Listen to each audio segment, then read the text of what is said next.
안녕하세요. 미국주식론 대학의 미전입니다. 9월 20일 오늘의 미국주식 뉴스를 시작합니다. 오늘도 변함없이 미국 주식 투자의 정석을 지키고 있는 미전에 오신 것을 환영합니다. 오늘은 본격적으로 방송을 진행하기 전에요. 미전 채널에서 요즘에 추구하고 있는 모멘텀 투자 전략에 대해서 다시 한번 자세하게 설명을 좀 드리고 싶습니다. 왜냐면요. 어제도 너무나 기분 좋은 장세가 펼쳐졌잖아요. 그래서 아마도 대부분의 투자자분들께서 기분 좋은 하루를 보내셨으리라 이렇게 기대를 하고 있었는데요. 한 분의 투자자분께서 굉장히 실망스럽다라는 글을 남겨주셨습니다. 킹스맨이라는 아이디를 쓰신 분이 남겨주신 글인데요. 이머전 좋다고 해서 샀더만 마이너스 20% 되고 날아가니까 이제 와서 턴다고요? 실망입니다 라고 메시지를 전달해 주셨습니다. 저 역시도 좀 실망스럽고요. 또 굉장히 안타깝다는 생각이 들었습니다. 더욱이 이 댓글을 보고 39분이나 공감을 하고 계신다는 사실 때문에 내가 제대로 설명을 못하고 있구나. 미준 채널을 시청하시는 분들께서 지금 제가 추구하고 있는 투자 전략에 대해서 완전히 이해를 못하시는 분들이 많이 계시다. 이런 생각을 하게 됐습니다. 일단 가장 중요한 부분부터 설명을 드려야 될 것 같은데요. 저는 분산 투자를 해야 된다는 것이 가장 첫 번째 조건입니다. 제가 미지온 탑픽을 여러분들께 계속 보여드리고 있는데 저는 뭐 2종목, 3종목, 4종목 이렇게 적은 수의 종목에 투자를 진행하고 있지 않죠. 최소한 10종목 이상 그리고 제가 볼 때는요. 웬만하면 20종목 이상은 보유하고 계신 것이 좀 안전하다 이런 생각을 개인적으로 가지고 있습니다. 그 이유를 잠깐 설명드리면요. 제가 탑 월스트리트 애널리스트의 성적을 지금 여러분들께 보여드리고 있는데요. 여기에 나와 있는 전문가들이요. 지금 월가에서 최고의 성적을 보이고 있는 이런 애널리스트들입니다. 지금 현재로서는 마크 휴지가 가장 좋은 성적을 거두고 있는 것 같죠. 자, 이분 같은 경우는 석세스 레이시 78%나 됩니다. 그리고 2등에는 마이클 허트너가 나와 있는데 83%의 성공 확률을 가지고 있고요. 그 밖에도 패트릭 브라운이 75%, 마크 리파이스가 70%, 그리고 이제 우리도 잘 아는 한스 모세만이 70%. 보시는 것처럼요. 70% 이상의 성공 확률을 가지면 월가에서 10번째 손가락 안에 드는 굉장한 명성을 얻을 수가 있습니다. 그만큼 10개의 주식을 추천해서 7개의 주식을 맞춘다는 게 얼마나 어려운지. 주식 투자는 미래를 보면서 우리가 예측을 하는 거잖아요. 따라서 종목 선정을 한다는 것은 굉장히 리스크가 크고요. 또 이렇게 맞출 확률이 많이 떨어진다는 것을 우리가 인정을 해야 됩니다. 제가 예전에 카지노에서 돈을 버는 방법에 대해서 잠깐 설명드렸잖아요. 룰렛이라는 게임을 통해서 카지노는 엄청나게 많은 자금을 획득하고 있습니다. 그런데 사실 룰렛에서 돈을 버는 방법은 단 하나거든요. 성공 확률을 50% 이상으로 올리는 겁니다. 그렇게 되면요. 단순히 5번, 10번, 20번 이렇게 반복되면 별 차이가 없겠죠. 확률이 뭐 100%, 90%가 아닌 이상 많은 차이는 없을 겁니다. 하지만 51%의 확률을 가지고 있더라도요. 이러한 승률이 계속해서 반복되다 보면 결국 장기간으로 봤을 때는 엄청난 수익을 안겨줄 수 있는 것이 카지노에서 운영하고 있는 룰렛이라는 게임이다. 이런 말씀을 드린 적이 있죠. 따라서 여기 나와 있는 78%, 83%, 75%의 승률은요. 사실상 엄청난 수익을 안겨줄 수 있는 아주 굉장한 실력인 거죠. 자, 그런데 한 가지 더 옆에 보시면요. 에버리지 리턴이 있습니다. 지난 1년간 이러한 애널리스트들이 과연 어느 정도의 성적을 거뒀는가 이걸 보고 계신데요. 보시면 20.3%, 15.4%, 20.4, 31.9, 31.8 따라서 30%를 넘어가는 성적을 거둔다는 것이 굉장히 좀 어려운 일이라 이 부분을 우리가 다시 한번 확인해 볼 수가 있는 거죠. 제가 여기서 여러분들께 드리고 싶은 첫 번째 메시지는요. 한두 종목에 베팅하면 실패 확률이 너무나 높다. 전 세계 최고의 애널리스트들도 70%를 넘기는 것이 너무나 어려운데 우리 같은 개인 투자자들이 70%의 확률을 넘기는 게 과연 쉬울까? 이 점을 우리가 다시 한번 상기할 필요가 있다. 첫 번째 메시지를 드리고 싶습니다. 그래서 결국 우리는요. 10종목 이상 그리고 가능하면 20종목 이상의 투자 종목을 가지고 있는 것이 안전하다. 개인적으로 생각하고 있는데요. 여기서 한 가지 더 제가 여러분들께 보여드리고 싶은 부분이 있습니다. 지금 보고 계신 화면은요. 제가 팁 랭스에 등록해 놓은 저의 탑픽 포트폴리오입니다. 자, 보시는 것처럼 저는 성공 확률이 한 73% 정도 되죠. 이 확률도 굉장히 높은 겁니다. 개인적으로 굉장히 만족을 하고요. 그런데 에버리지 리턴을 보시면 지난 1년간 저의 수익률은 31.12%입니다. 그런데 제가 몇 번에 걸쳐서 보여드린 것처럼 제가 1년간 수익을 50% 이상 내고 있잖아요. 자, 여기에서 과연 그냥 가지고 있는 것과 계속해서 이 모멘텀을 추종하면서 주식을 샀다 팔았다 이렇게 비중을 조정하는 것이 어느 부분이 더 수익률이 좋은가, 이 부분을 제가 비교하기 위해서 계속해서 여러분들께 저의 투자 성과를 보여드렸습니다. 50.02%는요 8월 말까지의 성적이었고요. 9월 들어서 제가 가지고 있는 포트폴리오가 굉장히 좋은 성적을 내고 있기 때문에 사실상 1년간 60% 가까운 이런 성적을 지금 보여주고 있습니다. 따라서 제가 여러분들께 말씀드리고 싶은 부분은요, 그냥 들고 있어도 32.1% 좋은 수익을 내고 있지만 제가 최근 들어서 모멘텀에 따라서 주식의 비중을 조절하면서 투자를 해보니까 수익률이 더 올라가더라. 이러한 이유 때문에 모멘텀을 보면서 주식 투자의 비중을 조절하는 이러한 투자 전략을 사용하자, 이러한 메시지를 여러분들께 드리고 있는 겁니다. 그 얘기는요, 10종목 정도를 선정했는데 아까 말씀드린 것처럼 잘하면 70%, 따라서 6개나 7개 종목이 올라가겠죠. 그리고 이런 종목이 발생하고요, 나머지 3종목이나 4종목은 떨어질 가능성이 있습니다. 그럴 때 이 종목들에 들어가 있는 투자 자금을 조금씩 더 올라가고 있는 종목, 잘하고 있는 종목에 옮기자는 이런 메시지를 전달해 드리고 있는 겁니다. 따라서 제가 최근 들어서 주가가 떨어지기만 하면 주식을 계속해서 팔잖아요. 이러한 전략은 제가 최근에 해보니까 효과가 있었다. 모멘텀에 기초를 두고 계속해서 비중을 조정하면 우리의 수익률이 올라갈 수 있다는 확신이 있었기 때문에 계속해서 보여드리고 있는 부분입니다. 따라서 이번에 이머전 그리고 아이트론의 주식을 정리했는데요. 이머전이나 아이트론의 주식이 앞으로 1년 내에 상승하지 못할 것이다. 앞으로 주가가 떨어질 것이다. 이런 메시지가 아니라요. 제가 계속해서 투자를 진행해 보니까 모멘텀이 좋은 종목에 자금을 집중하는 것이 성적이 더 좋았으니까 지금 현재 올라가고 있는 종목이 너무나 많잖아요. 엔비디아도 계속 올라가고 있죠. 팔란티어도 올라가고 있죠. 브로드컴, TSMC, 앱러빈, TNA, 바투 계속해서 올라가는 종목이 많은데 이런 종목을 놔두고 굳이 주가가 꿈틀거리지 못하는 이러한 이머전이라든지 아이트론에 투자할 필요가 있을까? 상대적으로 비교를 하자는 거죠. 자, 이러한 취지에서 계속해서 떨어지는 종목이 있으면요, 투자 자금을 옮기고 있다. 따라서 앞으로도요, 미주온 탑픽에 속한 종목이 다 올라갈 가능성은 없습니다. 계속해서 잘해야 70% 정도 올라간다. 이런 생각을 가지고 여러분들께서 미주온 방송을 시청하셔야 되고요. 그리고 이렇게 70%는 올라가고 30%는 떨어질 때 저는 계속해서 30%의 주식에 들어가 있는 자금을요 70%로 계속해서 옮길 겁니다. 그때마다 여러분들은요, 좋다고 해서 샀는데 계속해서 떨어지니까 파는구나, 이런 식으로 메시지를 남기시지 않으셨으면 하는 바람을 가지고 오늘 다시 한번 미주온 투자 전략을 설명드려 봤습니다. 자, 그러면 9월 20일 준비된 오늘의 미국 주식 뉴스 바로 시작합니다. 오늘도 어제 미국 증시의 시황부터 정리하도록 하겠습니다. 가장 먼저 S&P 500 맵을 보시면요, 아주 기분 좋은 색으로 물들어 있습니다. 빨간색이 없지 않아 있긴 하지만 대부분의 종목이 상승하는 굉장히 좋은 추세가 발견이 되죠. 일단 첫 번째 특징은 시장의 폭이 굉장히 넓어졌다, 이렇게 보시면 되고요. 두 번째는 상승한 종목들이 굉장히 선명한 녹색을 보이고 있습니다. 그 얘기는 급등한 종목이 많이 있다는 거죠. 예를 들어서 테슬라는 무려 7.36%나 폭등을 했고요. 메타도 4% 가까이 급등을 했습니다. 게다가 애플이 플러스 3.71, 엔비디아도 4% 가까이 급등을 했고요. 브로드컴이 플러스 3.56, AMD는 무려 5.7%나 급등하는 추세를 만들어냈습니다. 따라서 시장의 폭이 넓었을 뿐만 아니라 올라간 종목들이 대체로 많은 상승을 보였다. 기분 좋은 하루였죠. 그리고 빨간색이 모여있는 섹터를 보면요, 컨슈머 디펜시브입니다. 이건 우리가 가치주라고 부르는 거죠. 필수 소비재입니다. 필수 소비재가 이렇게 좋지 않은 모습을 보였다는 것은요, 어디에선가 경제적으로 좋은 뉴스가 있었겠구나. 경제가 좋아진다면 필수 소비재가 달릴 이유가 없거든요. 따라서 어제는 미국 경제에 대해서 한 가지 좋은 뉴스가 있었겠구나, 이렇게 우리가 추측도 해볼 수가 있겠습니다. 이 부분에 대해서는 조금 이따가 자세히 설명을 드리죠.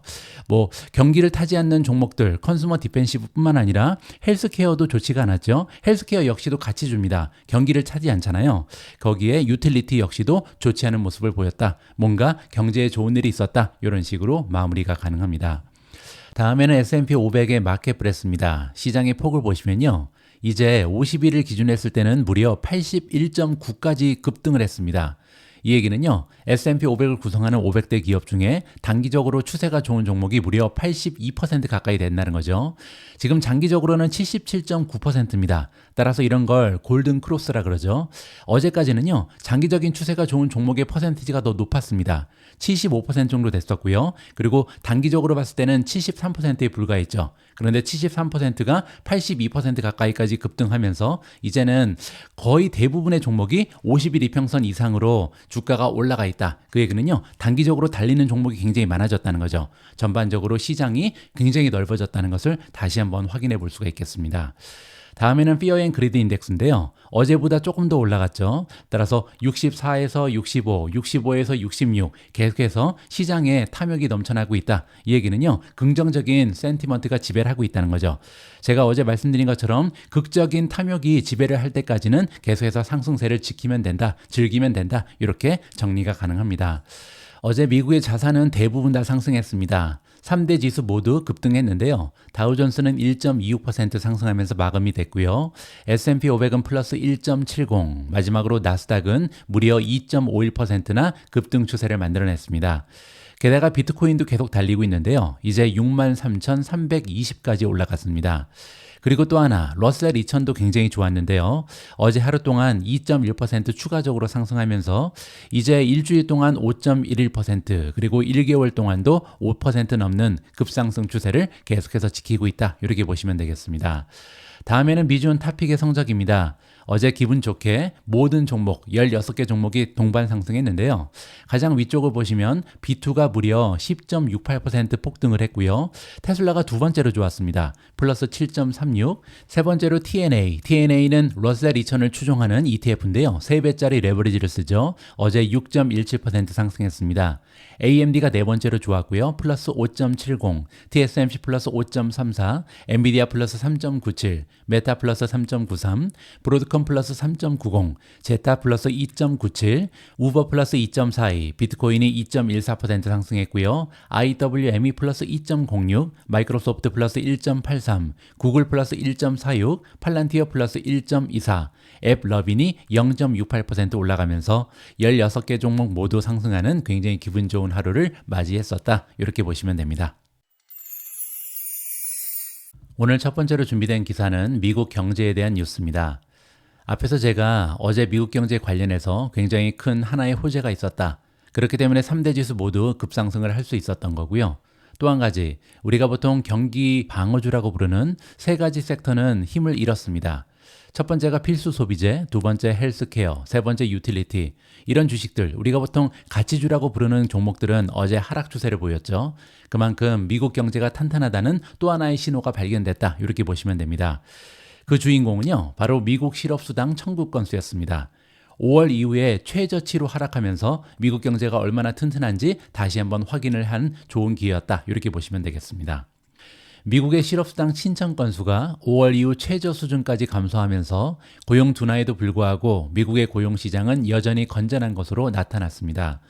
목요일에 발표된 노동부 데이터에 따르면요, 9월 14일로 끝나는 주에 신규 실업수당 신청 건수는 12,000건이나 감소한 21만 9천 건으로 집계가 됐습니다. 그리고 이 수치는요, 블룸버그가 경제학자들을 대상으로 실시했던 설문조사에서 예상했던 모든 예상치를 밑도는 수치다. 따라서 모든 경제학자는 이거보다 더 많이 나올 것이다. 이렇게 예상했는데요. 굉장히 낮은 실업수당 청구 건수가 보고가 된 거죠. 그리고 또 한 가지 호재가 있는데요. 이 기간은 9월 고용보고서를 위해 설문조사를 실시하는 이른바 기준 주간과 일치한다고 합니다. 이 얘기는요, 10월 첫 번째 금요일 날 이제 9월 달에 대한 고용보고서가 발표되는데요. 여기에 사용하는 자료를 모으는 것이 바로 9월 14일로 끝나는 주였다. 따라서 그 얘기는 9월 달 고용보고서가 좋게 나올 가능성이 높다는 거죠. 따라서 10월 초에 또 하나의 호재가 발생할 가능성이 높다. 이렇게 긍정적으로 해석이 가능합니다. 실업수당을 받는 사람의 수를 나타내는 지표, 즉 계속 청구 건수도요, 전주 대비 감소하면서 3개월 만에 최저치를 기록했습니다. 여기 나와 있죠. Continuing Jobless Claim이라고 부르는 건데요. 지금 현재 피크를 찍고 계속해서 하향 추세를 보이고 있습니다. 이 부분도 굉장히 고무적이죠. 데이터의 변동성을 완화하는 데 도움이 되는 지표, 4주 이동 평균도 감소했는데요. 6월 이후 최저치까지 떨어졌습니다. 최근에 몇 달 동안 실업수당 청구는 노동 수요가 식었음에도 불구하고 감소세를 유지하고 있습니다. 따라서 일자리가 많이 창출되고 있진 않지만 그럼에도 불구하고 해고자의 수가 별로 없다는 거죠. 이번 주 미국 중앙은행이 금리를 0.5%포인트 인하하기로 결정한 것은요, 여전히 견고한 노동시장을 유지하려는 제롬 파월 연준 의장과 정책 입안자들의 의도를 반영한 것이다. 이 얘기는 뭐냐면요, 다시 한번 확인이 됐다는 거죠. 이번에 연준 의장이 자신 있게 얘기했습니다. 이번에 금리를 많이 내렸는데 금리 많이 내리는 이유가 경제가 약화돼서가 아니다. 지금 현재 인플레이션이 잡혔다는 근거가 추가적으로 발견됐기 때문에 우리는 자신감이 넘친다. 그렇기 때문에 0.5%포인트나 금리를 내린 거지 미국 경제는 아직 탄탄하다. 이렇게 얘기했잖아요. 그런데 또 하나의 증거가 추가된 거죠. 따라서 어제 미국 증시는 환호성을 지를 수밖에 없었다. 이렇게 보시면 됩니다. 파월 의장은 금리 인하 발표 후 수요일 기자회견에서요, 우리는 디플레이션으로 인한 고통스러운 실업률 증가 없이 물가 안정을 회복하는 상황을 달성하기 위해 노력하고 있다. 즉 연착륙을 위해 최선을 다하고 있다. 이렇게 밝혔는데요. 최근에 발표되는 경제 지표에 따르면 점점 더 연착륙의 확률이 올라가는 것이 아닌가, 이렇게 긍정적으로 해석해 볼 수가 있겠습니다. 자, 블룸버그 경제학자의 의견이 나와 있는데요. 조금은 부정적입니다. 어떤 메시지냐면요, 9월의 고용보고서 조사 구간에 초기 실업수당 청구 건수가 예상보다 감소했다. 그렇죠. 근데 이는 부분적으로요, 노동절과 같은 주요 휴일을 전후로 해서 데이터를 조정하는 데 어려움을 겪었기 때문이라고 얘기합니다. 따라서 휴일로 인해 짧아진 주에는 청구 건수가 감소했다가 그 다음 주에 반등하는 경향이 있으므로 현재 데이터는요, 9월의 고용보고서에 대한 가이드로서 가치가 제한적이다. 이렇게 부정적인 의견을 피력하고 있습니다. 이 얘기는요, 방금 전에 제가 말씀드린 것처럼 이번에 조사 기간이 다음 달에 발표될 고용보고서 설문조사 기간과 겹치잖아요. 따라서 굉장히 커다란 호재다, 이렇게 판단할 수가 있는데요. 지금 블룸버그의 경제학자가 얘기하는 건 뭐냐면 이번 주에, 그러니까 조사 기간 중에 이 노동절이 있었잖아요. 따라서 5일이 아니라 4일밖에 없었다. 따라서 설문조사의 결과가 이렇게 신빙성이 좀 떨어진다, 이렇게 얘기하는 거죠. 따라서 다음 주에는 조금 더 실업수당 청구 건수가 올라갈 가능성이 있다, 이렇게 해석이 가능합니다. 자, 어쨌든 중요한 부분은요, 최근 들어서 이번 한 번의 보고서뿐만 아니라 계속해서 경제 지표가 굉장히 건강한 이런 모습을 나타내고 있다. 여기에 의의를 주면 될 것 같습니다. 어제 발표된 실업수당 청구 건수 역시도 미국 경제가 튼튼하다는 증거를 하나 더 추가했습니다. 따라서 지금 미국 증시의 분위기는 너무나 좋은데요. 한 가지 우리가 고려해야 될 점은 있습니다. 오늘은요, 새해 마녀의 날이거든요. 따라서 변동성이 극심해질 수 있다. 이 부분에 대한 이야기를 좀 들어보도록 하겠습니다. 다시 그분들이 찾아왔다. 투자자들은요, 금요일에 5조 달러 이상의 거래 가능한 주식에 묶인 옵션 계약이 만기되는 분기별 새해 마녀의 날, 영어로는 트리플 위칭이라 그럽니다. 새해 마녀의 날을 맞이하게 된다. 바로 오늘이 새해 마녀의 날입니다. 자, 여기에 대해서 잠깐 부연 설명을 좀 드려보도록 하죠. 트리플 위칭 데이는요, 3월, 6월, 9월, 12월 셋째 주 금요일 날 1년에 4번 열리는 금융시장의 중요한 이벤트입니다. 자, 그러면 트리플 위칭만 되면 변동성이 급등하는 이유가 궁금해지는데요. 여기에 나와 있죠. 세 가지의 파생 상품이 계약이 동시에 만기되기 때문입니다. 첫 번째는 스톡 옵션이고요. 두 번째는 주가지수 선물, 그리고 세 번째는요, 주가지수 옵션입니다. 예전에는요, 세 마녀가 아니라 네 마녀였습니다. 여기 나와 있죠. 단일 종목 선물까지도 포함이 돼 있었는데 이제는 더 이상 거래되지 않기 때문에 세 마녀만 있다. 한 마녀는 없어졌다. 이렇게 보시면 되겠죠. 자, 두 번째로 시기와 빈도를 보면요, 앞에서 말씀드린 것처럼 1년에 4번 발생합니다. 3월, 6월, 9월, 12월 셋째 주 금요일 날 오고요. 그리고 마지막 거래 시간이 가장 중요한데요. 동부 시간으로 오후 3시에서 4시를 우리가 트리플 마녀의 시간이라 그럽니다. 이때가 이제 만기가 되는 바로 그 시점이죠. 따라서 굉장히 큰 폭으로 변동성이 발휘될 가능성이 높다. 이렇게 보시면 되겠죠. 다음으로 시장에 미치는 영향을 좀 정리해 보면요. 첫 번째로 거래량이 급등하겠죠. 일반 거래일에 비해서 거의 2배에 가까운 수의 계약이 만기되기 때문이고요. 두 번째로 변동성 확대 가능성이 커집니다. 트레이더들이 만기 포지션을 청산하거나 롤아웃 또는 상쇄할 때 변동성이 커질 수 있다. 이렇게 보시면 되고요. 세 번째로 가격 비효율성이다. 이 얘기는요, 주식시장은 굉장히 효율적으로 운영이 되는데 이날만큼은 좀 비효율적이다. 그 얘기는요, 억울하게 떨어지는 종목이 많이 발생할 수 있다는 거죠. 아니면 억울하게 올라가는 종목도 있겠죠. 따라서 이러한 부분을 우리가 잘 찾아서 거래를 한다면 차익 거래 기회를 창출할 수 있다. 이렇게 보시면 될 것 같습니다. 따라서 트리플 위칭 데이에는요, 시장 활동 증가로 인해서 극심한 변동성이 나타날 가능성도 있다. 하지만 우리가 주식을 다 팔고 도망갈 정도는 아니다. 이렇게 보시면 되고요.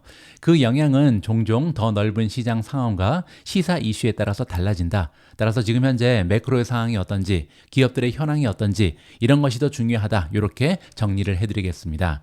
자, 어쨌든 오늘은요, 그 유명한 새 마녀의 날이고요. 과연 어떤 부분에 우리가 신경을 써야 되는지 같이 읽어볼 수 있도록 하겠습니다.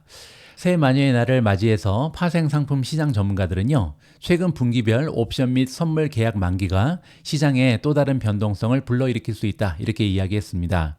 하지만 최근에 시장의 변동성은 많이 잠잠해진 상황이죠. 우리가 보통 빅스라고 부르는 공포지수, 이 지수를 보시면요, 이달 초에 급등세를 보인 이후에 반전했습니다. 많이 떨어져 있는 상황이거든요. 목요일 공포지수는 16.33으로 마감했습니다. 하지만 만기 예정인 옵션의 명목 가치가 무려 5조 1천억 달러라고 합니다. 그리고 이는 계약이 금전으로 만기될 경우 각 계약 보유자가 매수 또는 매도할 수 있는 기초 주식의 가치를 반영한 것이다. 우리가 보통 옵션이라고 부르는 것은요, 주식을 살 수 있는 권리, 그리고 팔 수 있는 권리잖아요. 따라서 만약에 모든 권리가 행사가 된다면 무려 5조 달러가 넘는 엄청난 금액이 왔다 갔다 할 수 있다. 이렇게 지금 얘기를 하는 겁니다. 이 금액은요, 기록적인 금액은 아니라고 합니다. 하지만 거의 근접한 수준이다. 6월 달에 3개월 전에도 이제 새 마녀의 날이 있었죠. 그때는요, 약 5조 5천억 달러, 굉장한 수준이었죠. 따라서 이거보다는 적은 금액이지만 3월 만기일에 분기별 5조 1천억 달러보다는 조금 더 커다란 금액이라고 합니다. CBOE 글로벌 마켓 데이터에 따르면요, 옵션 거래는 지난 몇 년 동안 급등했다고 합니다. 따라서 가면 갈수록 옵션을 사는 사람들이 많아졌다. 이렇게 보면 될 것 같고요. 2024년에 또 다른 연간 기록을 경신할 것으로 예상이 된다고 합니다. 그만큼 이제 리스크를 안고 투자하는 젊은 투자자들이 많이 주식시장에 뛰어들고 있다. 이렇게 봐도 되겠죠. 이러한 활동의 급등은요, 더 넓은 주식시장으로 확산되고 있다는 징후가 나타나고 있다고 합니다. 그리고 또 한 가지 팩스의 데이터에 따르면요, 2024년 들어서 월별 옵션 만기일의 주가는요, 지난 두 번의 트리플 위칭 기간을 포함해서 하락하는 경향을 보여왔다라고 합니다. 따라서 월말만 되면 이제 옵션이 만기되는데요. 이 새 마녀의 날 기간을 포함해서 옵션이 만기되는 날에는 보통 주가가 떨어지는 경향이 있었다. 이렇게 지금 얘기하는 거죠. 이러한 노출은 시장에 파문을 일으킬 수 있다. 하지만 굉장히 긍정적인 뉴스 하나가 있는데요. 금요일 새 마녀의 날로 인해 미국 시장이 혼란스러워질 가능성이 있는 가운데 일본은행, 뱅크 오브 재팬이요, 밤 사이에 금요일 도쿄에서 최근 원래 정책 회의를 마무리하고 금리에 대한 최신 결정을 발표했습니다. 굉장히 중요한 발표였거든요. 왜냐면요, 여러분들 기억하실 텐데 지난 7월 말 일본은행이 정책 금리를 깜짝 인상한 적 있잖아요. 그때 이제 엔화 캐리 트레이더가 촉발이 됐죠. 여러분들 기억하실 겁니다. 미국에는요, 이 일본의 굉장히 낮은 금리를 이용을 해서 자금을 끌어와서 미국 주식에 투자하는 이런 금액이 너무나 많이 있었다는 거죠. 그런데 갑자기 정책 금리가 올라가면서 사람들이 깜짝 놀랐잖아요. 당시 엔화 가치는 급등했고요. 일본 주식은 1987년 이후 최악의 하루를 보냈습니다. 게다가 S&P 500 지수인 SPX 역시도 거의 2년 만에 가장 큰 폭으로 하락한 바가 있었죠. 따라서 이번에도요, 혹시 일본은행이 갑자기 금리 더 올리면 어떡하지? 걱정이 굉장히 많았습니다. 하지만 다행히 일본은행은요, 금요일날 정책금리를 0.25%로 동결을 했고요. 경제가 완만한 회복세를 향해 꾸준히 나아가고 있다. 이렇게 전망을 유지했습니다. 따라서 오늘 새 마녀의 날이 있긴 하지만 일본에서 들려온 긍정적인 뉴스로 인해서 미국 증시의 분위기가 좋을 가능성이 있다. 이렇게 보실 수가 있겠죠. 톰슨은 또한 최근 S&P 500 지수 리밸런싱이 마무리될 예정이어서 금요일 날 장 마감 즈음에 주식 변동성이 더 커질 수 있다. 이렇게 지적을 했습니다. 확실히 옵션 거래 외에도 시장에 영향을 미치는 요인은 많다. 그리고 자산 가격에 영향을 미치는 펀더멘탈 뉴스가 너무나 많기 때문에 금요일에 9월 옵션 만기로 인한 기술적 영향은 제한질 수 있다. 이러한 주장이 대두되고 있습니다. RCM 500에서 일하고 있는 로키 피시반의 의견이고요. 이 전문가에 따르면 투자자들이 연준의 50bp 금리 인하의 영향을 계속 평가하고 있고요. 금요일 뱅크 오브 재팬의 다음 움직임에 집중을 하고 있기 때문에 이번 주에는요, 이번 만기의 기술적 영향이 제한될 가능성이 있는 펀더멘탈 뉴스가 충분하다. 이러한 의견을 제시했습니다.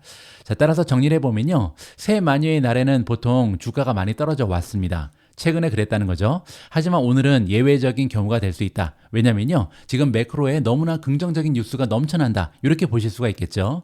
첫 번째로 연준이요, 0.5%포인트나 금리를 갑자기 인하했습니다. 게다가 하나의 리스크가 남아 있었는데 그게 바로 리세션이었잖아요. 그런데 최근에 발표되는 모든 경제 지표는 굉장히 튼튼한 미국 경제를 가리키고 있고요. 어제 발표됐던 실업수당 청구 건수 역시도 너무나 좋았죠. 따라서 지금은 너무나 긍정적인 센티먼트가 지배를 하고 있다. 이렇게 볼 수가 있고요. 또 하나의 커다란 시장의 걱정거리가 있었습니다.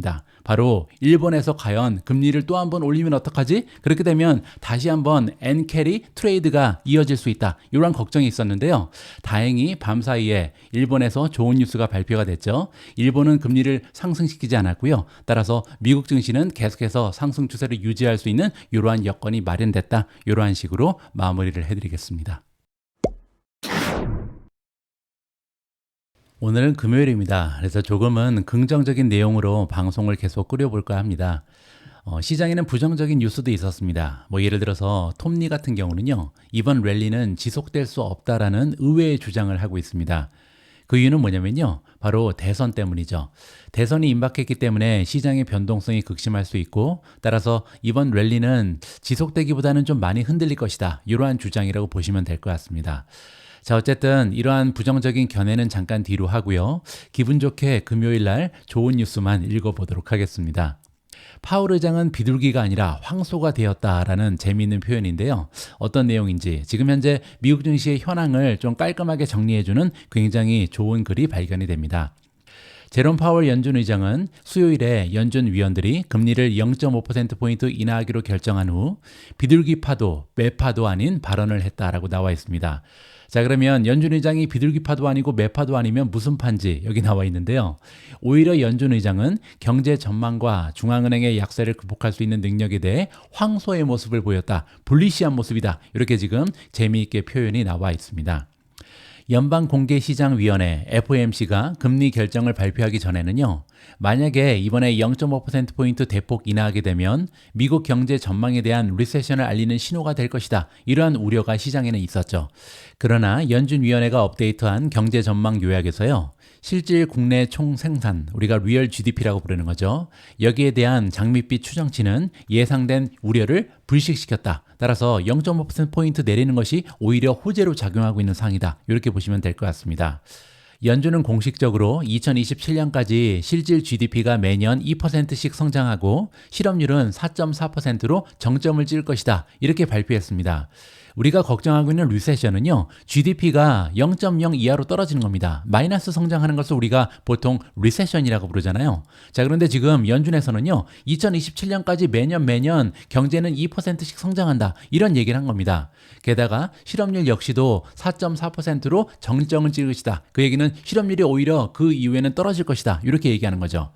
파월 의장은 회의 후 기자회견에서요, 미국 경제에서 경제 침체나 경기 하강 가능성이 높아졌다는 것을 시사하는 그 어떤 것도 보이지 않는다라고 얘기했습니다.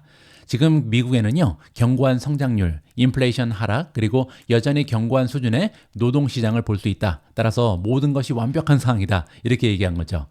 그렇다면 9월에 50bp나 금리 인하를 단행한 이유는 무엇일까? 굉장히 궁금해지잖아요. 자, 이렇게 경제가 너무나 좋다면 굳이 25bp가 아니라 50bp 내려야 할 이유가 있었을까? 이렇게 지금 물어보고 싶은 거죠. 하지만 연준의 과감한 조치는요, 지난 7월에도 사실상 금리 인하를 시작할 수 있었다는 것을 어느 정도 인정한 것이다. 따라서 9월에 50bp 내린 거는요, 7월 달에 25bp, 그리고 9월 달에 25bp 내렸어야 되는 건데 조금 밀린 것이다. 이렇게 우리가 추리를 할 수 있다는 겁니다. 그리고 올 여름 인플레이션이 연간 목표치인 2%를 향해 지속적으로 하락하고 있다는 확신을 얻은 연준은 최근에 노동시장 연착륙이 그 이상으로 확대되는 것을 막기 위해 보험을 들고 있는 것이다. 따라서 인플레이션이 확실하게 잡혔다는 증거가 제시된다면 사실상 50bp 내린 것은 굉장히 현명한 결정이다. 이렇게 볼 수가 있는 거죠. 경제 성장을 자극하지도 제한하지도 않는 중립적인 금리 수준에 도달하기까지는 아직 여유가 많다. 따라서 아직까지도요, 50bp 내려도 금리가 굉장히 높은 상황이잖아요. 따라서 추가적으로 많이 내릴 수 있는 여력이 있다. 이런 의견인 거죠. 하버 캐피탈 어드바이저의 포트폴리오 매니저 제이크 슈마이어의 의견이고요.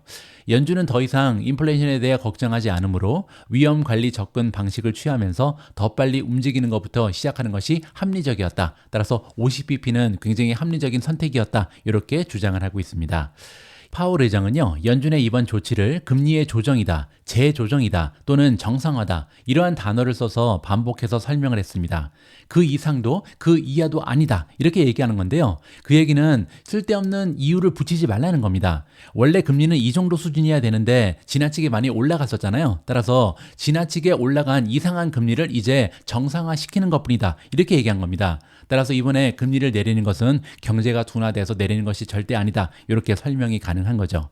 마지막으로 파월 의장은요, 연준이 앞장서서 미국 경제의 드문 연착륙을 효과적으로 달성할 수 있을 것이다, 이렇게 낙관을 하고 있습니다.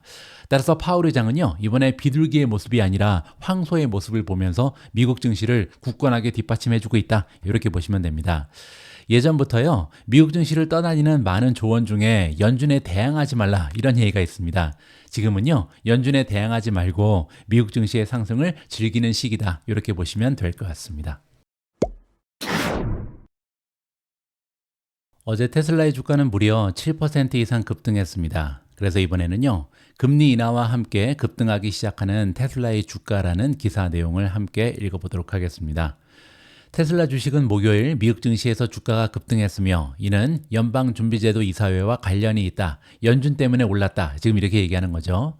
연준의 기준 단기 금리를 0.5%포인트, 즉 50bp 인하하기로 결정한 데 따른 커다란 움직임이다. 이렇게 나와 있습니다. 왜냐면요, 예상보다 높은 수준의 금리 인하는 자동차 기업의 주가에 도움이 될 수 있다. 금리가 낮아지면 할부로 구매하는 경향이 있는 자동차의 가격이 더 저렴해져서 가격 인하 압력이 줄어들고 수요가 증가하는 경향이 있기 때문이다. 굉장히 중요한 얘기죠. 우리가 보통 금리 인하가 주식시장에 긍정적이다, 이런 얘기를 많이 하는데요. 특히 소형주라든지 아니면 경기 순환주에 대표적으로 수혜를 줄 수 있다, 이렇게 볼 수가 있겠습니다. 그리고 우리가 임의 소비재라고 부르는 섹터 안에 테슬라는 포함되어 있거든요. 특히 임의 소비재 중에서도 보통 고가로 판매되는 자동차 산업이 가장 많은 수혜를 받을 수 있다. 뭐 예를 들어서 자동차는요, 많은 소비자들이 할부로 구매하죠. 그 얘기는 이자율이 떨어지게 되면 전반적으로 가격이 떨어지는 그런 현상을 우리가 목격할 수가 있겠죠. 따라서 지금까지 경쟁 심화로 인해서 가격이 계속 떨어지면서 마진이 줄어들었던 자동차 기업들의 마진이 향상될 여지가 있다. 게다가 수요가 증가하게 되면요, 매출도 올라갈 가능성이 높아지는 거죠. 자, 따라서 테슬라뿐만 아니라 다른 기업들의 주가도 올라갔습니다. 제너럴 모터스 그리고 포드 자동차의 주가 역시도 0.9%, 0.1% 소폭으로 상승을 했고요. 스텔란티스의 주가도 2.3% 상승하면서 자동차 섹터가 전반적으로 힘을 받고 있다, 이렇게 보시면 되겠죠. 우리는 가용 공급과 최근 연방준비제도의 금리 인하로 인해서 보다 예측 가능한 자동차 시장으로 향하고 있으며 더 많은 소비자가 관망에서 벗어나 구매할 이유를 제공했다. 지금 현재 공급은 굉장히 좋겠죠. 왜냐하면 그동안 수요가 굉장히 많이 줄어들었잖아요. 테슬라는 한동안 없어서 못 파는 차였죠. 그런데 더 이상 공급이 딸려서 못하는 이유는 없을 것이다. 그리고 공급은 충분하고 이제 소비자들이 관망에서 벗어나서 수요도 올라갈 수 있는 이러한 시점을 맞이했다. 드디어 바닥은 끝났다. 이렇게 얘기하는 거죠. 금리가 목요일 거래를 지배할 것으로 보인다. 이 얘기는 뭐냐면요, 연준 외 유럽에서는 자동차 주식 투자자들을 괴롭히는 소식이 들려왔다. 하나의 악재가 발생했습니다. 업계 데이터 제공업체 ACEA에 따르면요, 8월달 유럽에서의 신차 판매량은요, 전년 대비 약 17%나 감소했습니다. 배터리 전기 자동차는 36% 감소했고요. 플러그인 하이브리드 판매는 무려 22%나 감소했습니다. 따라서 지금 유럽 쪽은 아직까지도 자동차 산업이 굉장히 좋지 않다, 이러한 뉴스가 전해진 거죠. 현재까지 유럽 자동차 판매량은 약 2% 증가한 상황입니다. 배터리 전기 자동차의 판매는 약 6% 감소한 반면 플러그인 하이브리드 판매는 2% 감소했습니다. 배터리 전기 자동차는 현재까지 유럽 신차 판매의 약 14%를 차지하고 있고요. 이는 전년 대비 약 1%포인트 오히려 감소한 수치다. 자, 따라서 지금까지요, 너무나 좋지 않은 이러한 추세를 보이는 것이 전기 자동차를 비롯한 자동차 산업인데요. 문제는 만약에 지금이 바닥이라면, 그러니까 지금 지금 현재 너무나 좋지 않지만 그래도 희망이 있다면 주식은 상승 추세를 만들어낼 수 있는 겁니다. 따라서 중요한 것은요, 지금 현재 유럽을 위시한 대부분의 자동차 산업이 너무나 좋지 않은데요, 지금이 바닥인가, 지금부터는 꾸준한 성장을 보일 수 있는가, 이 부분을 우리가 계속해서 체크할 필요가 있을 것 같습니다. 자, 다음에는 테슬라의 모멘텀을 살펴보도록 하겠습니다. 26가지 지표 중에 단 한 가지도 매도를 주장하고 있지 않고요. 10가지는 중립, 그리고 16가지는 매수를 주장합니다. 따라서 테슬라의 모멘텀은 지금 절정을 이루고 있다. 너무나 좋은 모멘텀이 발휘가 된다. 이렇게 보시면 되겠죠. 다음에는 3개월 주가 차트인데요. 차트가 너무나 예쁩니다. 일단 첫 번째로요, 계속해서 저점이 위로 올라가고 있죠. 따라서 예전보다 저점이 조금씩 계속해서 상승하고 있다. 굉장히 긍정적인 신호고요. 자, 또 한 가지는요, 고점에서 계속해서 막힌 바가 있습니다. 여기 보시면 한 번 막히고요, 두 번 막히고, 세 번, 네 번, 그런데 5번 막히고 나서 지금 뚫고 올라갔죠. 따라서 전저점은 계속해서 상승하고 있고, 그리고 5번이나 막혔던 하나의 굉장히 강력한 저항선을 드디어 뚫어냈다. 이 얘기는요, 강력한 상승세가 지배하는 것이 테슬라 주식이다. 이렇게 보실 수가 있겠습니다. 오늘 마지막으로 준비된 뉴스는 팔란티어 관련된 소식입니다. 팔란티어는 최근에 주가 흐름이 가장 좋은 종목 중에 하나였죠. 하지만 한 가지 악재가 발생을 했기 때문에 조금은 주가가 흔들릴 가능성이 높다. 이러한 취지에서 이번 기사를 전달해 드릴 수 있도록 하겠습니다. 1000만 주나 되는 블록 매각 보도로 인해서 하락세로 돌아섰다. 이런 제목이 발견되고 있는데요. 최근에 모멘텀은 굉장했습니다. 지금 2024년 들어서는 122%나 급등을 했고요.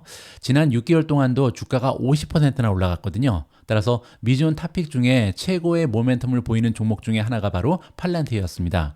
그만큼 지금 현재 밸류에이션은 굉장히 많이 올라가 있겠죠. 따라서 완벽을 추구하는 밸류에이션에서 작은 흠집이라도 나면 주가가 심하게 흔들릴 수 있다. 이렇게 개인적으로는 약간 불안한 마음을 가지고 있습니다. 팔란티어 테크놀로지는 주식 블록 매각 신고로 인해서 시간의 거래에서 1.7% 하락했습니다. 시킹알파가 확인한 이메일에 따르면요, 모간 스탠리는 신원 미상의 소유자에게 팔란티어 1000만 주를 매각하고 있고요. 주식은 35.9에서 36.83달러에 제공이 되고 있다. 이 얘기는요, 팔란티어 종가 대비 2.5% 할인된 가격에 주식을 매도한다. 이렇게 보시면 됩니다. 거래일은 금요일로 설정이 되어 있고요. 따라서 굉장히 제한적인 이런 정보가 담긴 기사긴 한데요. 좀 투자자 입장에서는 아쉬움이 남는다. 최고의 모멘텀이 무너질 수도 있다. 이렇게 정리를 해줄 수가 있겠습니다. 자, 이번에는 제가 이번 뉴스가 팔란티어 주식에 미칠 수 있는 영향을 좀 정리를 해봤습니다.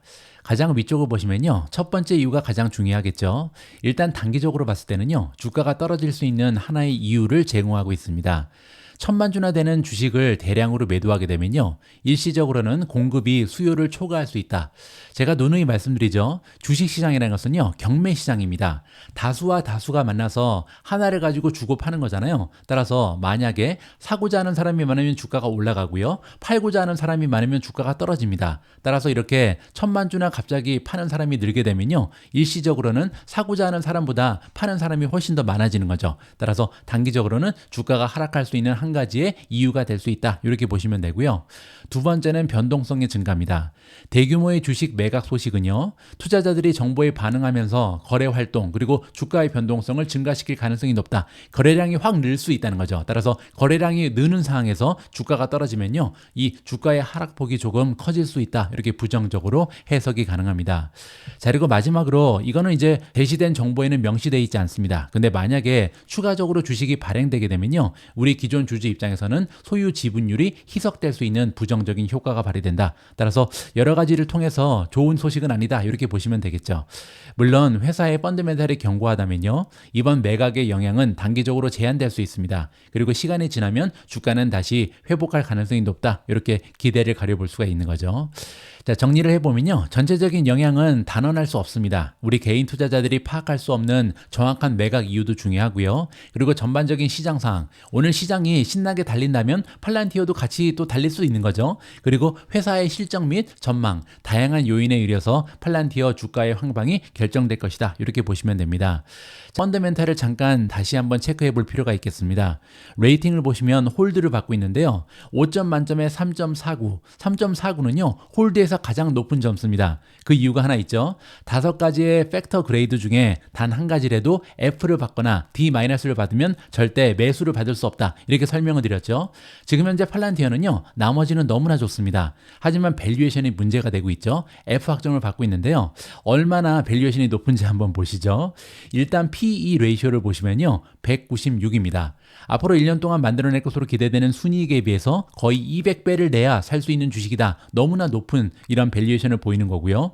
그리고 성장률이 높음에도 불구하고 성장률을 대입해도요, PEG가 4.26까지 올라가 있습니다.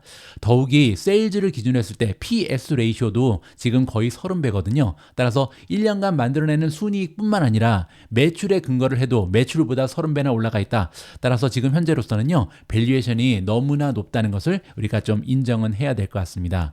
모멘텀은 현재 바이를 보이고 있는데요. 26가지 중에 2가지가 매도를 주장하고 있고요. 9가지는 중립, 15가지는 아직까지는 매수를 가리키고 있습니다. 따라서 모멘텀이 조금 약화되고 있다. 이렇게 보시면 될 것 같고요.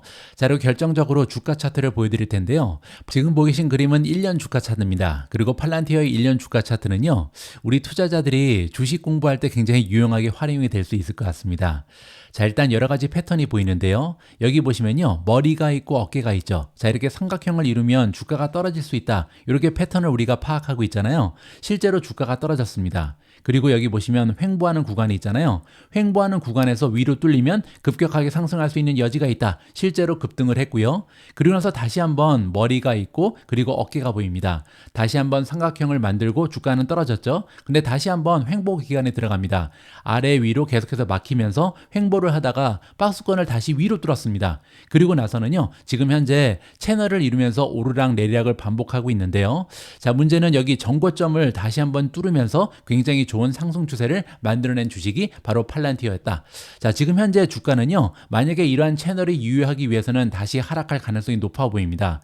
더욱이 한 가지 악재가 발생했기 때문에 다시 주가가 떨어지면서 이 채널의 아래쪽으로 떨어지지 않을까, 개인적으로는 조금 불안한 마음을 가지고 있고요. 만약에 지금 팔란티어 주식의 매수를 생각하시는 분들은 조금은 기다려야 되는 필요가 있지 않을까, 개인적으로는 판단을 하고 있습니다. 9월 20일 오늘의 미국 주식 뉴스는 여기까지입니다. 이번 주에도 미증과 함께 해주신 모든 분들께 감사의 말씀을 드립니다. 지금 미국 주식의 선물은 좀 떨어지고 있습니다. 조금 있다가 미국 증시가 오픈하게 되면 좀 힘을 내서요, 이번 주 상승 추세로 깔끔하게 좀 마무리가 됐으면 합니다. 다가오는 주말 여러분들 편안하고 즐거운 시간 만끽하시고요. 저는 다음 주에도 여러분들 투자 활동에 도움될 수 있는 유용한 정보 잔뜩 모아서 다시 찾아뵙겠습니다. 우리 모두가 미국 주식 투자로 은퇴하는 그날까지 다 함께 화이팅입니다. 행복한 하루 되세요. 감사합니다.